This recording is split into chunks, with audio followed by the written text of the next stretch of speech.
Hi అండి, ముందుగా అందరికీ శ్రావణ మాస శుభాకాంక్షలు.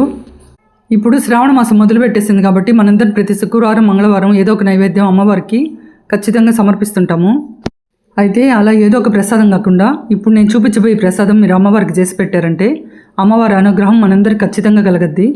కాబట్టి ఈరోజు శ్రావణ శుక్రవారం సందర్భంగా అమ్మవారికి ఎంతో ఇష్టమైన నవారా రైస్తో స్వీట్ పొంగల్ ఎలా చేయాలో చెప్తాను. ఇప్పుడు ఈ ప్రసాదం చేసే ముందు నవారా రైస్ అంటే ఏందో కూడా తెలుసుకుందాము. అంటే నవారా రైస్ అంటే అందరికి తెలియదు కాబట్టి వాళ్ళ కోసం చెప్తున్నానండి. ఇవి న్యాచురల్గా సాంప్రదాయంగా పట్టించిన బియ్యము. ఇవి చూడండి ఎలా ఉన్నాయో. నార్మల్ రైస్ అయితే వైట్గా ఉంటాయి కదా, ఇవైతే రెడ్గా ఉంటాయి. ఈ రైస్ నార్మల్ వైట్ రైస్ కన్నా ఎక్కువ శక్తిని ఇస్తుంది, అలాగే డైజెషన్ కూడా ఈజీగా అవుతుంది. కాబట్టి దీన్ని చిన్నపిల్లలు, గర్భిణీ స్త్రీలు, వృద్ధులు, డయాబెటీస్ ఉండే వాళ్ళు అందరూ తీసుకోవచ్చండి. రెగ్యులర్గా మనందరం అయితే పాలిష్ పట్టిన వైట్ రైసే తీసుకుంటుంటాము. అయితే ఆ రైస్లో కన్నా దీంట్లో ఎక్కువగా ఫైబరు, పోషకాలు, ఖనిజాలు ఉంటాయి కాబట్టి మెచ్యూర్ అయిన ఆడపిల్లలకైతే నడువులకు బాగా బలాన్ని ఇస్తుందండి. ఈ రైస్తో ఇలా స్వీట్ పొంగలే కాకుండా దోశ, ఇడ్లీ, అలాగే గంజి చేసుకున్నా చాలా బాగుంటుంది. లేకుంటే నార్మల్ రైస్గా కూడా వండుకొని తినొచ్చు. నెక్స్ట్ కొన్ని ప్రాంతాల్లో దీంతో పుట్టు కూడా చేస్తుంటారు. ఓకే, హాయ్ అండి.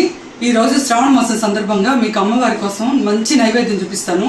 ఈ నైవేద్యం పెట్టారంటే అమ్మవారి అనుగ్రహం మనందరికి ఖచ్చితంగా కలగద్దండి. చాలా బాగుంటుంది, టేస్ట్, హెల్త్కి కూడా చాలా మంచిది.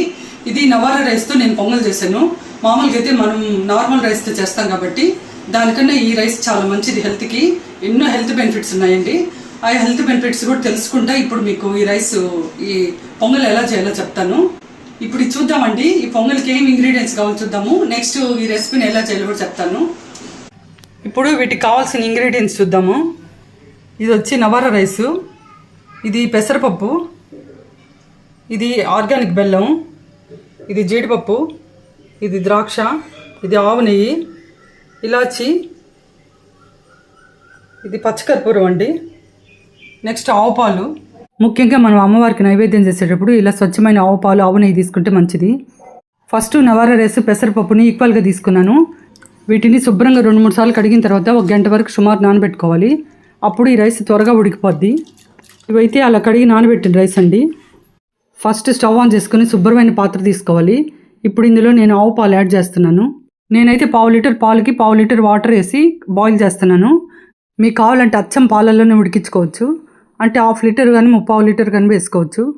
ఈ నవారా రైస్ మామూలు రైస్ కానీ ఉడికేదానికి కొంచెం టైం పడుతుంది కాబట్టి కొంచెం ఓపికగా ఉడికించుకోవాలి. అందుకని ఈ రైస్ని ఖచ్చితంగా ముందుగానే నానబెట్టుకోవాలి.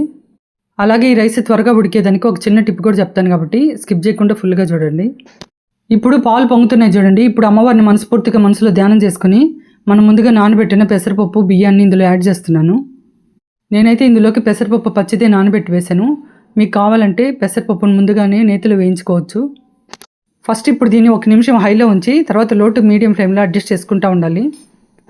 లేకుంటే పాలన్నీ పొంగిపోతాయి, అప్పుడు రైస్ ఉడకదు. కాబట్టి టేస్ట్ కూడా ఉండదు పొంగలి. అందుకని చాలా జాగ్రత్తగా కలుపుతా లో టు మీడియం ఫ్లేమ్లో అప్పుడప్పుడు అడ్జస్ట్ చేసుకుంటూ ఉండాలి. ఇవి రెడ్ రైస్ కాబట్టి పాలలు ఉడికే కొద్దీ కలర్ చేంజ్ అవుతూ ఉంటుంది. అంటే డార్క్ చాక్లెట్ కలర్లోకి వచ్చేస్తుంది. అందుకని దీన్ని చిన్నపిల్లలకైతే చాక్లెట్ రైస్ అని కూడా మరిపించి పెట్టచ్చండి.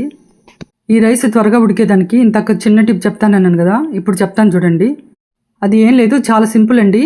ఈ రైస్ ఉడికేటప్పుడు 1 స్పూన్ ఆవు నెయ్యి యాడ్ చేయాలి, అప్పుడు త్వరగా ఉడికిపోద్ది.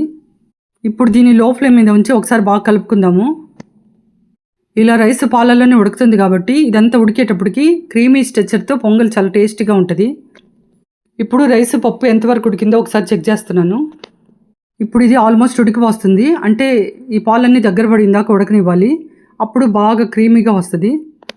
ఈ రైస్లో ఎక్కువగా ఫైబరు, పోషకాలు, ఖనిజాలు ఉంటాయి. అలాగే పెసరపప్పులో ప్రోటీన్ ఎక్కువ ఉంటుంది కాబట్టి ఇది చాలా హెల్త్కి మంచిదండి. ఇప్పుడు చూడండి ఆల్మోస్ట్ దగ్గరకు వచ్చేసింది. ఇంకొక 2 మినిట్స్ ఉంటే ఇంకా దగ్గర పడిపోద్ది. ఇప్పుడు ఈ పాలన్నీ గురుకుపోయి దగ్గర పడిపోయింది కాబట్టి చూడండి బాగా మెత్తగా ఉడికిపోయింది. ఇప్పుడు బెల్లం యాడ్ చేసేసుకోవచ్చు. నేనైతే ఇప్పుడు ఇందులో ఆర్గానిక్ బెల్లం పౌడర్ వేస్తున్నాను. అంటే సగం కప్పు వేస్తానండి, ఫుల్గా వేయలేదు. మీ దగ్గర ఒకవేళ ఈ ఆర్గానిక్ బెల్లం పౌడర్ లేకపోతే నార్మల్ బెల్లాన్ని దంచి కరిగించి వేసుకోవచ్చు. ఇప్పుడు ఖచ్చితంగా లో ఫ్లేమ్లో ఉంచి బెల్లం అంతా బాగా కలిసేటట్టు కలుపుకోవాలి. ఇప్పుడు దీన్నంతా బాగా కలుపుకున్న తర్వాత 4-5 ఇలాచీలు దంచి వేసుకోవాలి. అలాగే పచ్చికర్పూరం ఉంది కదా, అది కొంచెం, అంటే ఇప్పుడు నేను చూపిస్తాను చూడండి, అంత వేసుకుంటే సరిపోద్ది. ఈ పచ్చకర్పూరం చిటికెడు వేసిన చాలు మనకు అచ్చం గుళ్ళో చేసిన ప్రసాదంలాగా ఇల్లంతా గుమగుమలాడిపోతా ఎంతో పవిత్రంగా అనిపిస్తుంది. అలాగే మనం చేసే ప్రతి పూజకి శుభాన్ని కూడా కలిగించి ఎంతో ఆనందంగా అనిపిస్తుంది. ఇది స్వీట్ ఐటెం కాబట్టి కొంతమందికి ఈజీగా డైజెషన్ కూడా కాకుండా ఉంటుంది. అలా కాకుండా ఈజీగా డైజెషన్ అయ్యేదానికి ఈ పచ్చకర్పూరం కూడా యాడ్ చేస్తుంటారు. ఇలా 2-3 నిమిషాలు ఉడికిన తర్వాత దగ్గర పడిపోయింది. ఇప్పుడు తీసి పక్కన పెడుతున్నాను. ఇప్పుడు బాండలు పెట్టి వేడెక్కిన తర్వాత 1 స్పూన్ కానీ 2 స్పూన్లు కానీ ఆవు నెయ్యి వేసుకోవాలి. మీ దగ్గర ఆవు నెయ్యి లేకపోతే నార్మల్ గేదె నెయ్యి కూడా వేసుకోవచ్చు. కానీ ప్రసాదాలకి ఆవు నెయ్యి ఎంతో శ్రేష్టమైందండి. ఇప్పుడు మనకి నచ్చిన డ్రై ఫ్రూట్స్ ఇందులో యాడ్ చేసి ఫ్రై చేద్దాము.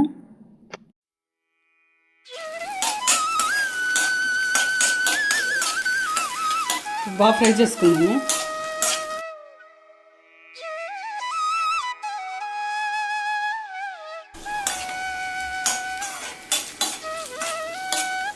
ఇప్పుడు స్టవ్ ఆఫ్ చేసేస్తున్నానండి. ఇవి ఫ్రై అయిపోయాయి కాబట్టి ఇప్పుడు మనం ముందుగా రెడీ చేసి పెట్టుకున్న పొంగల్లో మనం ఇప్పుడు ఫ్రై చేసుకున్న డ్రై ఫ్రూట్స్ నెయ్యి కూడా యాడ్ చేసేసుకుందాము.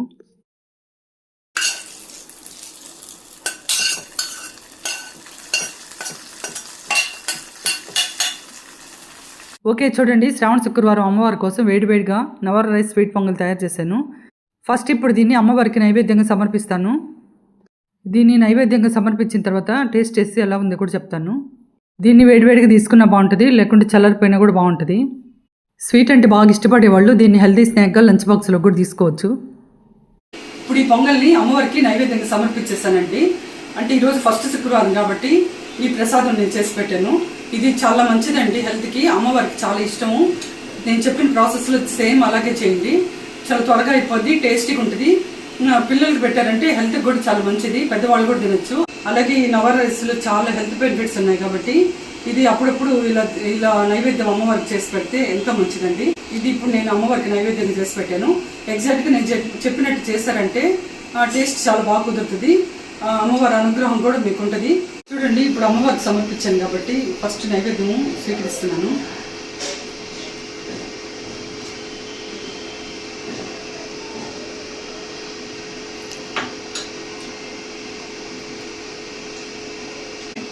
చాలా బాగుందండి. ఈ నైవేద్యాన్ని నేను అచ్చం స్వచ్ఛమైన ఆవు పాలతో చేశాను, అలాగే ఆవు నెయ్యితో చేశాను కాబట్టి అమ్మవారికి ఇలాంటి ప్రసాదాలు సమర్పిస్తే ఖచ్చితంగా అమ్మవారి అనుగ్రహం మనకు కలగద్ది.